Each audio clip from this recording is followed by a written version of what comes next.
여러분들하고 제가 이야기 나누려고 하는 거는 우리 서해 연안을 따라서 그리고 황해 지역에 살고 있는 전박이 물범에 대한 이야기입니다. 전박이 물범이 어떻게 생활을 하고 어, 우리랑 같이 만날 수 있는지 이런 얘기를 해보도록 하겠습니다.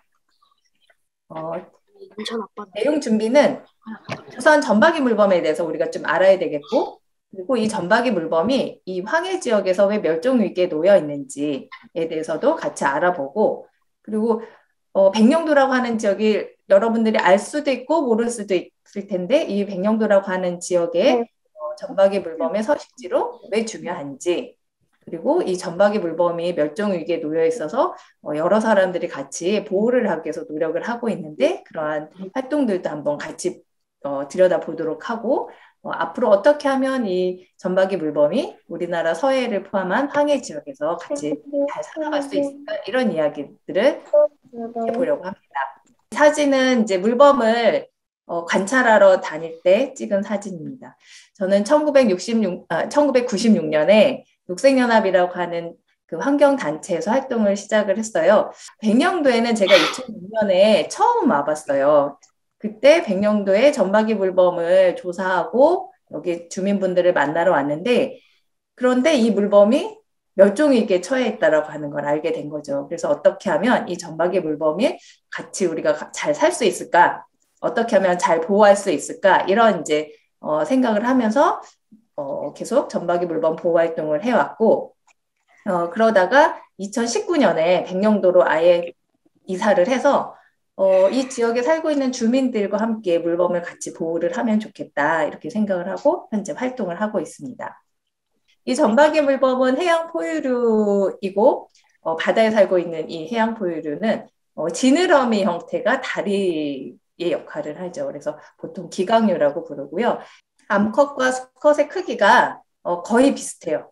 그래서 한 1.5에서 1.7m 정도의 크기에 몸무게는 한 80에서 130kg 정도가 나간다고 해요. 물범과 물개의 또 차이 중에 하나는, 물범은 여기 귀가 구멍만 있고 안쪽으로 이렇게 귀가 형성이 돼 있어요. 근데 물개는 이렇게 돌출되어 있죠. 전박이 물범은 얼음 위에서 이렇게 새끼를 낳아요. 처음에 태어났을 때는 여기 보이는 것처럼 물범은 하얀 털을 가지고 있다고 해요. 그래서 이 털이 빠져야 물속에 들어가서 헤엄도 치고 물고기도 잡고 이렇게 생활을 할 수 있다고 해요. 그러니까 털이 젖으면은 이게 이제 털이 안 마르거나 쉽게 마르지 않기 때문에 뭐 저체온증이나 이런 거로 죽을 수도 있기 때문에 얼음 위에서 이 털이 빠지기 전까지는 얼음 위에서 생활을 한다고 합니다.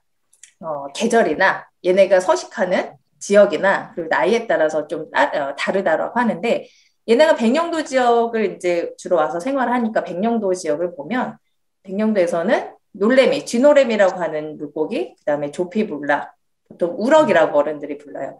우럭, 뭐 까나리 등 이런 것들을 먹어요.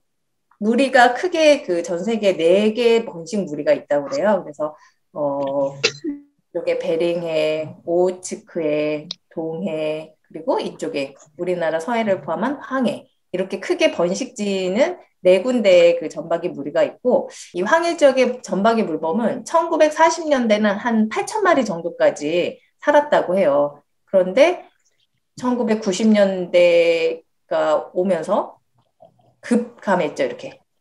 뭐 우리 21년이니까 현재 21년을 살아가는 요 시기에는 한 1,500마리 정도가 이 황해 지역에서 전박이 물범이 살고 있다고 해요. 개체수가 굉장히 많이 줄었죠. 그러다 보니까 이 멸종에 놓여 있는 상황이고, 그러면 이 전박이 물범이 왜 위험에 처해 있는지 또 한번 보도록 하겠습니다. 백령도 연안에도 해양 쓰레기가 굉장히 많이 지금 몰려들고 있어요. 특히 이제 해양 지리적인 특징 때문에 백령도 연안에는 주로 이제 외국에서 발생한 쓰레기들인데, 주로 중국 쓰레기들이 많이 관찰이 돼요. 백령도를 혹시 와보신 친구들이 있나요? 인천에 소재한 168개 섬 중에 하나예요. 그리고 인구는 여기는 이제 우리나라 NLL을 끼고 있는 접경 지역이다 보니까 군인들이 이제 상주를 하죠. 그래서 군인들을 빼고 전체 주민 인구는 한 5,200명 정도가 앞에서 봤던 것처럼 중국의 산둥반도하고 우리 한반도랑 최단거리에 위치한 최단거리의 그 거리를 유지하다 보니까 이 뭐 러시아 저쪽 그 극동 러시아 쪽부터 해서 중국 북동부에서 이렇게 그 여름에 서식하는 새들이 이제 겨울에 월동하기 위해서 이렇게 이동할 때 거쳐가는 최단거리에 위치하고 있죠. 그래서 철새들의 중간 기착지로 굉장히 또 중요한 지역이에요. 북쪽 지역과 남쪽 지역의 이 생태계가 연결되는 그런 중간 완충 지적인 그런 지역이에요. 그래서 생물 지리학적, 생태학적 가치가 높다 그래요. 물범에 관심 있는 이런 시민단체나 환경단체가 또 물범이 서식하고 있는 그 지역의 주민들이 어떤 노력을 하고 있는지를 여러분들이 같이 아는 것도 아주 의미가 있을 것 같아요. 그래서 우리나라에서 점박이 물범을 천연기념물로 지정한 거는 1982년이에요. 2005년에 멸종위기 야생생물 2급으로 지정이 됐어요. 그리고 나서 2006년에는 또 이제 바다 생물을 중심으로 해서 해양 바다에 살고 있는 그 여러 생물들 중에 보호해야 될 생물들을 또 이제 해양수산부가 해양보호생물로 지정을 했죠. 거기에 점박이 물범이 같이 들어가 있습니다. 황해 점박이 물범에 대한 종합관리계획을 2015년에 우리나라 정부가 세워요. 그리고 계속 그 이제 국제 심포지움이나 연구자들 간의 교류를 하면서 이제 이런 일들이 일어나고 있죠. 어떻게 하면 한중이 같이 협력해서 이 점박이 물범을 잘 보호할 수 있을까 그런 이제 연구들을 하고 교류를 하고 있죠. 백령도에는 그래서 점박이 물범을 사랑하는 사람들의 모임이라고 하는 주민 모임도 있어요. 주민 모임만 있는 게 아니라 백령도에는 이런 청소년들의 활동도 아주 활발하답니다. 그래서 이렇게 조금 쉼터를 뭔가 공간을 더 만들어주면 물범들한테 도움이 되지 않겠냐. 그래서 그 제안을 받아서 그 한의해변 앞쪽에 물범 인공 쉼터가 만들어졌어요. 아주 큰 의미가 있는 거죠.